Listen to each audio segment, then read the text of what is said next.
많이 받으세요. 네, 2026년이 이제 벌써 시작한 지 2월 중순에 이르렀는데 우리에게는 다시 시작할 수 있는 다시 한 번의 기회가 있는 것 같습니다. 구정 연휴가 시작되었는데 이번 명절도 아무런 문제, 사고 없이 건강하게 즐겁게 가족들과 행복한 명절이 되셨으면 좋겠습니다. 여러분 이런 이야기 들어보셨습니까? 남자는 평생에 세 여자의 말만 들으면 된다라는 말입니다. 첫째는 누구의 말일까요? 엄마의 말을 잘 들어야 합니다. 자, 두 번째, 결혼을 했습니다. 그러면 누구의 말을 잘 들어야 될까요? 아내의 말을 잘 들어야 됩니다. 그리고 다시 한번 우리 남자분들이 한번 해볼까요? 누구의 말을 잘 들어야 돼요? 아내의 말을 잘 들어야 합니다. 자, 우리 재직 세미나에 오셨던 우리 교수님께서 설교 교수님이셨는데 그분이 이런 말씀을 하시더라고요. 설교를 하면서 나아갈 때 누구의 말을 잘 들어야 되느냐? 사모님의 말을 잘 들어야 된다고 하시더라고요. 그래서 설교를 딱 했는데 아니다. 이건 고쳐야 된다라고 하면 주저없이 그 말을 잘 듣고 원고를 잘 고치면 그러면 좋은 설교자가 될 수 있다라고 얘기를 하시더라고요. 근데 그분만 얘기하시는 것이 아닙니다. 다른 설교학 교수님도 똑같은 얘기를 하시는 겁니다. 설교를 할 때 뭔가 수정할 것이 있으면 먼저 아내에게 물어보고 아내가 고치는 대로 하면 성도들이 다 은혜를 받습니다. 라고 얘기를 하셨습니다. 그런 의미에서 우리 모두는 남자분들은 아내의 말을 잘 들으셔야 합니다. 자, 세 번째는 내비게이션의 말을 잘 들어야 합니다. 이 내비게이션의 보통의 안내 음성이 남자가 아니라 여자일 때가 많기 때문이죠. 그래서 그 말만 잘 들으면 길을 몰라도 원하는 목적지까지 잘 도달할 수가 있는 것입니다. 자, 내비게이션이 없을 때를 생각해 보면 정말 어떻게 살았나 싶습니다. 그때에는 어떤 목적지를 향해 또 그것이 초행길이라면 가장 먼저 지도를 펴놓고 어떤 국도, 어떤 고속도로를 타야 할지를 알아보면서 길을 찾아야 했기 때문입니다. 저는 군 생활을 경북 영천에서 운전병으로 근무를 했습니다. 제가 맡은 차량은 일명 2OD, 폭발물 처리반 차량이었습니다. 주요 임무는 경북 일대에서 발견이 되는 유기탄이나 폭발물을 수거해서 처리하는 일이었습니다. 임무 지역이 경상북도 전체였기 때문에 북으로는 울진, 남쪽으로는 경주, 서쪽으로는 상주, 김천까지 그야말로 경북 일대를 군생활 하는 내내 돌아다녔습니다. 근데 그때만 해도 내비가 없었던 시절이었습니다. 출동 신고를 받으면 저는 가장 먼저 무엇을 하느냐? 지도부터 펴놓고 그 길을 가는 그 모든 여정을 일일이 확인해야 했습니다. 혹여라도 길을 잘못 들까 하는 염려 때문에 얼마나 긴장을 하면서 운전을 해야 했는지 모릅니다. 그런데 지금은 어떻습니까? 길을 몰라도 걱정하는 사람이 없습니다. 내비게이션이 있기 때문인 것이죠. 내비양의 음성을 듣고 그 안내만 잘 따라가면 내비게이션이 가르쳐 주는 대로만 가면 가장 빠르고 정확하고 안전하게 목적지까지 도착할 수가 있는 것입니다. 자, 그래서 이런 생각을 해볼 때가 있습니다. 이 내비게이션처럼 누군가가 우리의 길을 안내해 준다면 어떨까? 어디로 가야 할지를 모를 때에 어떻게 살아야 될지 모르는 때에 우리에게 인생의 방향을 가르쳐 준다면 얼마나 좋을까 하는 생각입니다. 왜냐하면 우리는 살다가 길을 잃어버릴 때가 있기 때문입니다. 어디로 가야 할지, 어떻게 살아야 될지 막막한 그 순간을 만날 때가 찾아오기 때문이라는 것입니다. 감사하게도 믿는 성도인 우리는 그 답을 알고 있습니다. 그 답이 무엇입니까? 바로 예수 그리스도라는 것입니다. 우리의 인생의 목적지요. 우리의 인생의 종착지가 예수님이라는 것을 믿고 있습니다. 또한 우리에게 안식과 쉼, 영생과 구원, 그리고 이 땅의 끝이 아니라 영원한 하나님의 나라 천국이 있다는 것을 우리는 예수 그리스도를 통해 알고 믿고 있기 때문이라는 것입니다. 자, 그렇다면 우리만 알면 될까요? 우리만 그 길로 가면 되겠습니까? 아닙니다. 하나님은 우리만이 아니라 다른 이들도 예수님을 알기를 원하신다는 것입니다. 중요한 것은 그 일을 먼저 부르심을 받은 우리를 통해 하기를 원하신다는 것이죠. 즉, 우리의 삶이 내비게이션 같이 예수님을 가리키고 예수님께로 향하게 하는 삶이 되기를 원하신다는 것입니다. 오늘 본문에 등장하는 바울과 바나바가 바로 그러한 삶의 모습을 우리에게 보여주고 있습니다. 오늘의 말씀을 통해 사람들로 하여금 하나님을 향하게 했던 바울과 바나바의 삶을 보며 우리도 그러한 삶이 되기를 소망하는 이 시간이 되시기를 예수님의 이름으로 축원합니다. 자, 지난 시간 살펴본 것처럼 바울과 바나바는 조금 더 깊숙한 이방의 땅 루스드라에 이르게 되었습니다. 회당조차 없었기 때문에 그들은 길거리에서 복음을 전했는데 그 과정 속에서 나면서부터 하반신 마비 장애를 가진 이를 만나게 됩니다. 일어나라 라고 하는 주님의 음성을 통해 그 사람이 회복되고 구원을 받는 하나님의 역사가 일어나게 된 것이지요. 자, 이 사건은 사도행전 3장의 사건과 비교 대조되어 중요한 두 가지의 의미를 나타내고 있습니다. 첫째는 사도 바울이 베드로와 같은 사도적 권위를 가지고 이 일을 행했음을 보여주는 것입니다.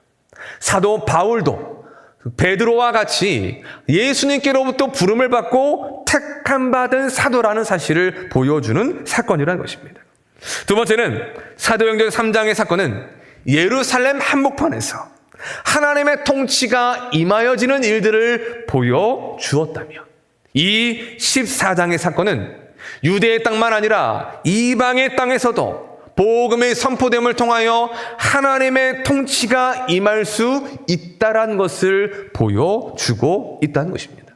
즉, 하나님은 바울이 하나님의 택하신 사도라는 것, 또한 그를 통해 이방의 땅에서도 복음이 전해지고 하나님의 통치가 임할 수 있다라는 그 중요한 의미를 이 사건을 통해 보여주고 있는 것입니다.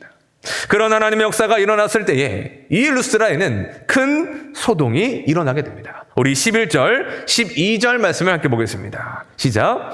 무리가 루가오니아 방언으로 소리질러 이르되 형상으로 우리 가운데 내려오셨다 하여 바나바는 제우스라 하고 바울은 그 중에 말하는 자임으로 헤르메스라 하더라. 아멘. 자, 선천적인 장애를 가진 그가 일어서고 걷는 기적을 보았던 루스드라의 사람들이 어떤 반응을 보입니까? 먼저는 그들의 방언으로 신들이 우리 가운데 오셨다라고 하며 소리를 질렀다고 말씀하고 있습니다. 당시의 공용어는 헬라어였습니다. 그런데 그들이 자신들의 방언으로 말했다는 것은 무엇을 말하는 것이냐? 자신들도 모르게 흥분하여 본래의 말, 자신들의 지역의 언어, 즉 방언과 사투리가 터져 나왔다는 것입니다. 자, 서울에 사는 분들 중에 지방의 고향이신 분들이 많이 있음을 볼 수 있습니다. 오랫동안 서울에서 살다 보니 그냥 서울말을 아주 유창하게 하신다는 것입니다. 억양도 말투도 그냥 서울 사람입니다. 도저히 그분이 말하기 전까지 이분이 지방 사람인지 서울 출신인지 분간하기가 어렵다는 거죠. 자, 그런데 결정적인 순간에 그러한 분들에게서 사투리가 튀어나올 때가 있습니다. 언제이냐? 흥분할 때입니다. 너무나도 화가 나든지 아니면 반대로 너무나도 기분이 좋았을 때 또는 고향 사람과 통화할 때에 여지없이 내재되어 있던 그 사투리가 나오게 된다는 것입니다. 지금 루스드라 사람들이 자신들의 방언으로 말했다는 것이 바로 그런 의미라는 것이죠. 자신들의 눈앞에서 펼쳐진 그 하나님의 기적이 너무나도 놀랍고 흥분될 만큼 그리하여 자신들도 모르게 고향의 방언, 고향의 사투리가 터져 나올 정도였다는 것입니다. 또 그들은 바나바를 제우스요, 바울은 헤르메스라고 말하고 있습니다.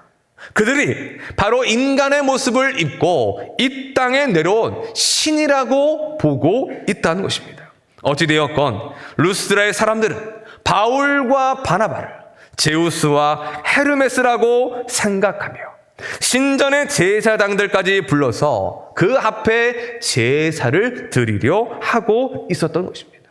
자, 그러면 그 이유가 무엇일까? 고대 자료를 보면 그 도시와 신들에 대한 하나의 이야기가 전해지고 있습니다. 오비디우스라는 시인이자 학자가 남긴 신화인데 한번 들어보시길 바랍니다. 어느 날 제우스와 그의 아들 헤르메스가 사람의 모습으로 이 세상에 내려왔다고 합니다. 한밤중에 이 집 저 집을 다니며 두들겼지만 두 신들을 영접하는 집들은 없었다는 것이죠. 결국 두 신은 외진 산 속에 작은 불빛 하나가 있는 것을 보고 그 집으로 향하여 갔는데 거기에는 바우시스라는 이름의 농부가 살고 있었습니다.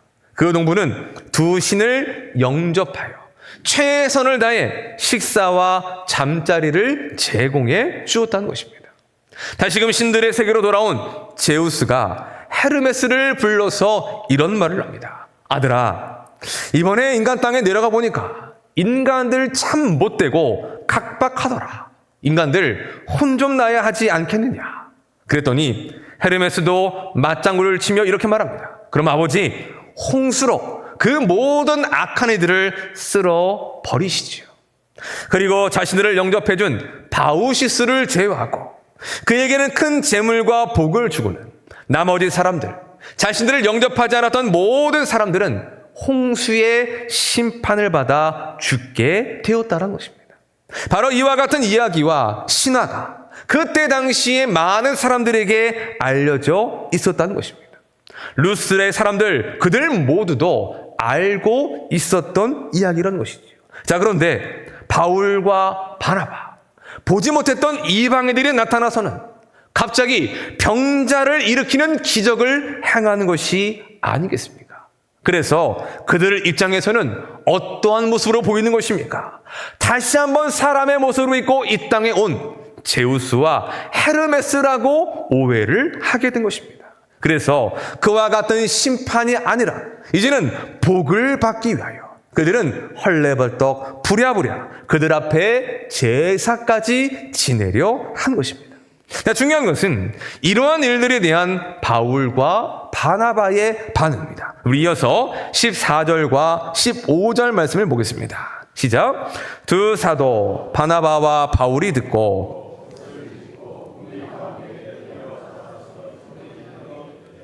여러분이여 어찌하여 이런 일을 하느냐? 우리도 여러분과 같은 성정을 가진 사람이라 복음을 전하는 것은 이런 헛된 일을 버리고 천지와 바다와 그 가운데 만물을 지으시고 살아계신 하나님께로 돌아오게 함이라. 아멘.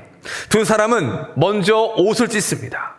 루스드라의 사람들이 자신들을 신격화하며 제사를 지내는 일에 결사적으로 반대하기 위하여 옷을 찢는 것입니다. 그리고 그 무리들 가운데 뛰어들어 외칩니다. 어찌하여 이런 일을 하느냐? 우리도 여러분과 같은 성정을 가진 똑같은 사람이라. 우리가 여러분에게 복음을 전하는 것은 하나님께로 돌아오게 함이라 라고 외쳤습니다. 자신들은 제사를 받거나 추앙을 받을 대상이 아니라 똑같은 사람이라는 것을 말하는 것입니다.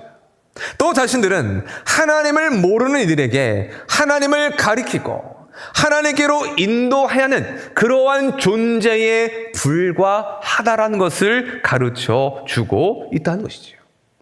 사람에게는 여러 가지의 욕구가 있습니다. 인정을 받고 싶은 욕구, 성공하고 싶은 욕구, 칭찬을 받고 싶은 욕구, 명예를 가지고 싶은 욕구가 있습니다. 모든 사람들에게 그 욕구가 다 있다는 것이죠. 저에게도 있습니다. 목회자로서 성도들에게 칭찬과 인정을 받고 싶은 욕구가 있습니다. 또한 성도들을 잘 목양하여 영적으로도 양적으로도 교회가 성장했으면 하는 바람과 그렇게 목회를 잘 했다라는 그러한 인정을 받고 싶은 욕구도 있다는 것입니다. 그러한 욕구 자체가 나쁜 것은 아니지요.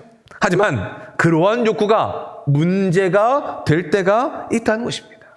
이 욕구에 너무나도 치중한 나머지 자기 자신에게만 집중할 때 문제가 터지고 사고가 생기기 마련이라는 것입니다. 곧 하나님이 받으셔야 될 영광을 자신이 가로채게 되고 자신이 하나님의 자리에 앉아 하나님이 받으셔야 될 그 인정과 칭찬과 명예를 자신이 추구하게 될 때 그때 큰 문제가 된다는 것입니다.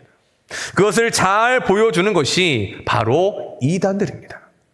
1960년대 한국교회에는 하나님의 역사가 많이 일어난 때였습니다. 목사, 전도사, 장로, 권사, 직분을 막론하고 하나님의 은사와 능력을 가지고 있는 받았던 이들이 많이 나타났습니다. 그 중에 하나가 전도관을 창시했던 박태선 장로입니다. 그는 장로교에 속한 장로였습니다. 하나님께서 그에게 치유의 은사를 허락해 주셨습니다. 그래서 그가 손을 얹고 기도하며 어떠한 병자든지 병이 낫게 되었습니다.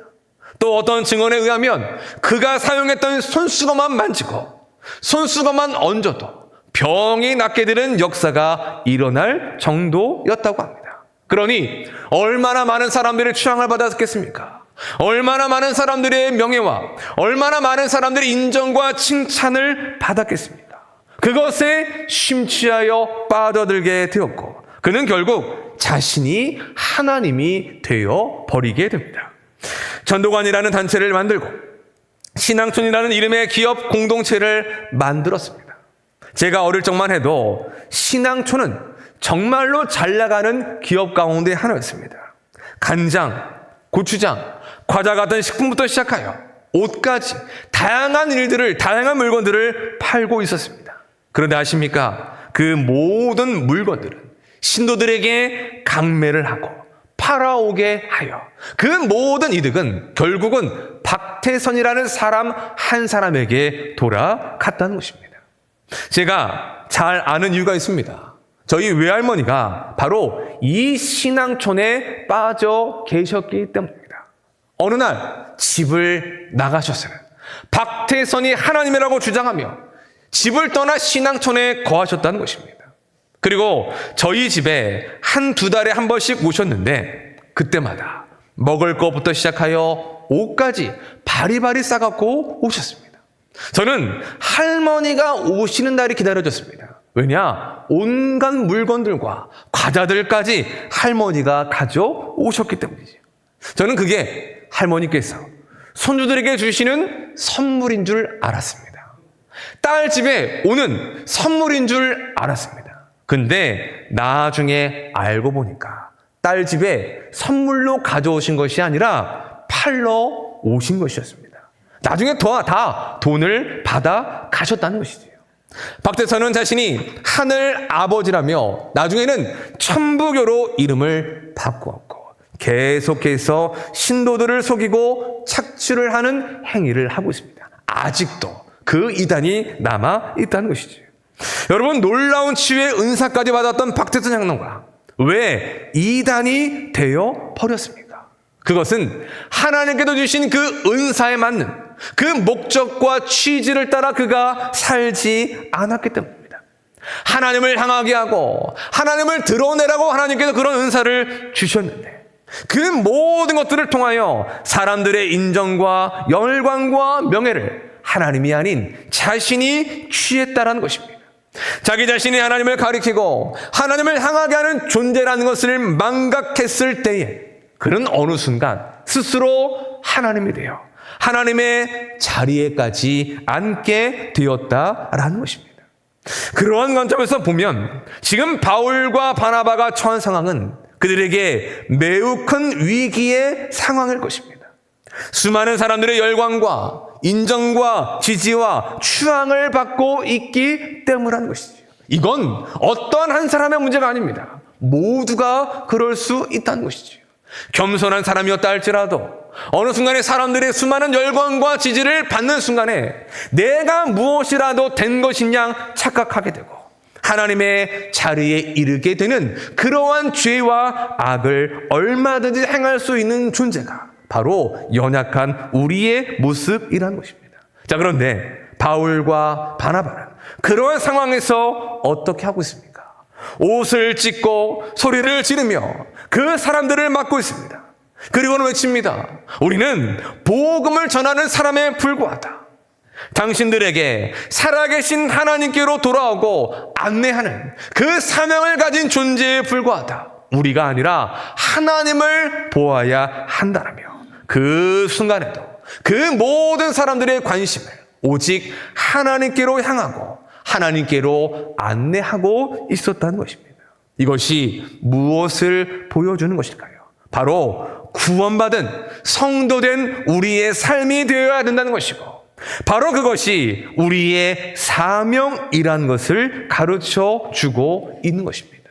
우리의 삶을 통해 하나님을 드러내는 삶, 우리를 통해 사람들이 하나님께로 향하게 하고 길을 잃어버린 그들이 예수님을 믿고 구원으로 인도되는 그와 같은 삶에 인도되는 안내자의 역할을 하는 것이 바로 성도된 우리의 삶이 되어야 한다는 것을 우리에게 가르쳐 주고 있는 것입니다.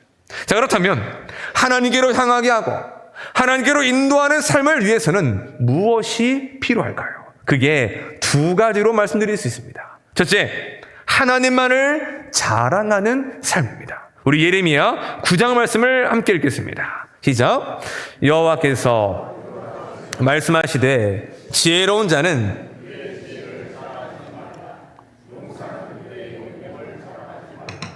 부자는 그의 부함을 자랑하지 말라. 자랑하는 자는 이것으로 자랑할지니 나를 아는 것과 나 여호와는 사랑과 정의와 공의를 땅에 행하는 자인 줄 깨닫는 것이라. 아멘. 사람은 자랑하는 것을 좋아합니다. 그래서 보통 자신이 가진 것을 자랑하기 마련이죠. 지혜가 있는 자는 지혜를 자랑합니다. 용사는 자신의 용맹함을 자랑합니다. 부자는 자신이 가진 돈과 부함을 자랑합니다. 자식이 공부를 잘하고 잘 나가고 있다면 그 자식을 나의 자랑거리로 삼는 것이 바로 사람입니다. 그런데 하나님은 뭐라고 말씀하십니까? 네가 가진 그 무언가를 자랑하지 말라고 하신다는 것입니다. 그러면 우리는 무엇을 자랑해야 하느냐? 바로 하나님을 자랑하라고 말씀하십니다.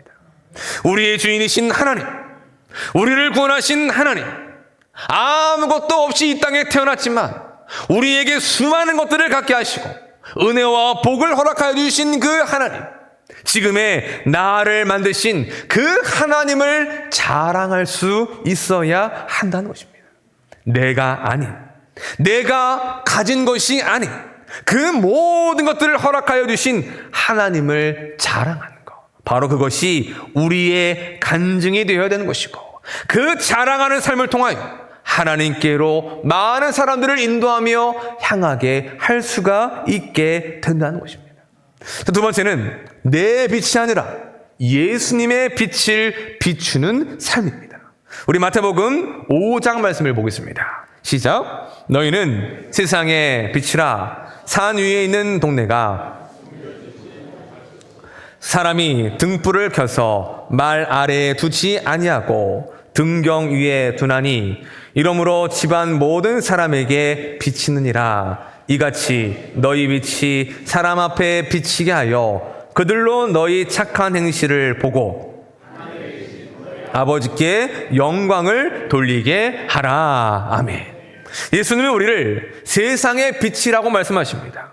그 말은 어둠에 있는 세상, 어둠 속에 있는 사람들에게 빛을 비추는 존재라는 것, 또한 그것이 우리의 사명이라는 것을 가르쳐 주시는 것입니다. 자, 그럼 여러분, 우리가 스스로 빛을 낼 수가 있을까요? 예수님의 말씀은 너희가 스스로 빛을 내라는 말씀일까요? 그렇지 않습니다.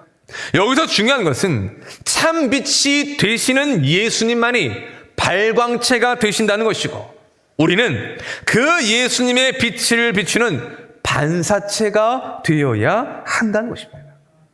지구를 비추는 여러 빛들이 있습니다. 태양과 달이 있습니다. 여러분, 태양은 스스로 빛을 내는 발광체입니다. 그러나 달은 어떻습니까? 스스로 빛을 낼 수가 없는 존재입니다.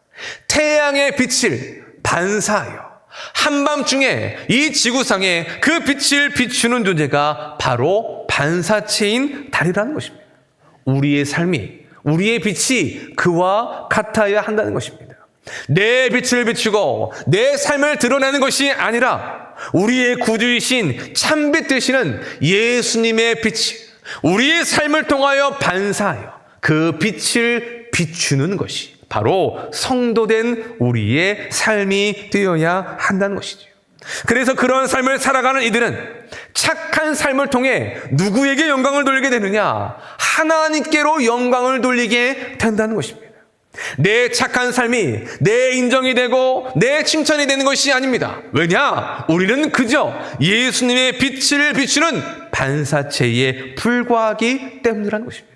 그리하여 우리가 하나님의 말씀대로 살아갈 때, 착한 행실을 통해 나타나게 될 때 많은 사람들이 우리를 통하여 하나님을 보게 되는 것이고, 우리를 보내신 하나님께 영광을 돌리는 삶이 될 수 있다는 것을 말씀해 주신 것입니다. 그것이야말로 하나님을 가리키는 삶이요, 하나님께로 향하게 하는 인생과 삶이라고 말할 수 있는 것이죠. 바울과 바나바가 바로 그러한 삶을 살았던 것입니다. 가는 곳마다 하나님을 가리켰습니다.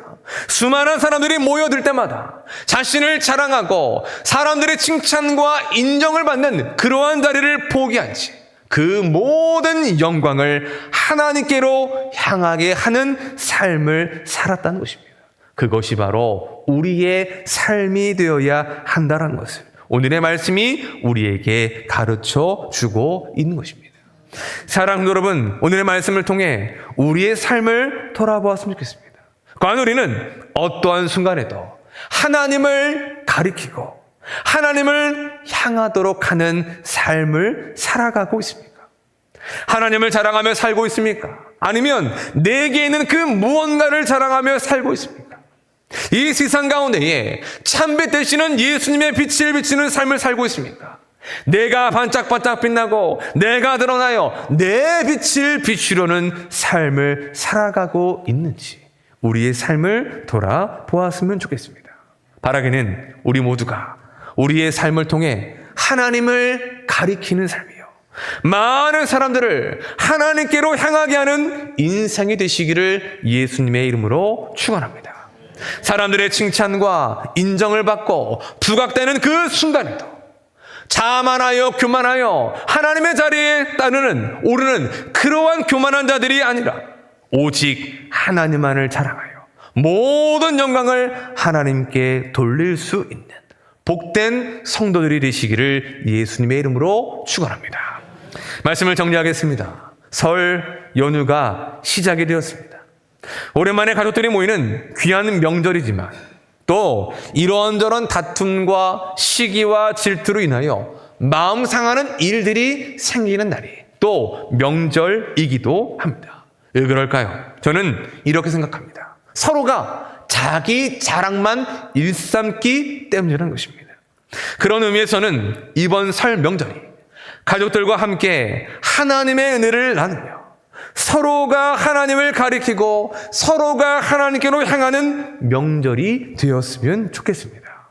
온 가족이 예수님을 믿는다면 서로가 하나님을 자랑함으로 하나님의 부신 은혜를 하나님의 이름으로 드러내어 하나님께 영광을 돌리는 시간이 되시기를 바랍니다. 믿지 않는 가족이 있다면 하나님이 주신 은혜를 나누며 그 하나님을 자랑함으로 그들의 시선과 마음이 하나님께로 향하여 그들도 하나님을 알고 믿게 되는 구원의 은혜가 있는 시간이 되었으면 좋겠습니다. 사랑도 여러분, 우리는 어떠한 존재입니까? 하나님을 가리키고 하나님께로 향하게 하는 내비게이션과 같은 존재입니다. 우리의 삶을 통해 하나님을 가리키고 사람들을 하나님께로 인도하는 것이 바로 우리의 사명이라는 것을 기억하시기를 바랍니다. 그리하므로 우리의 존재와 사명을 깨달아 우리가 살아가는 모든 순간에 하나님만을 자랑하고 우리 안에 있는 예수 그리스도의 참 빛을 세상 가운데에 비추어 그들로 하여금 옳은 길, 진리의 길이 되시는 예수 그리스도께로 인도하는 복된 주의 백성들이 되시기를 예수님의 이름으로 간절히 축원합니다.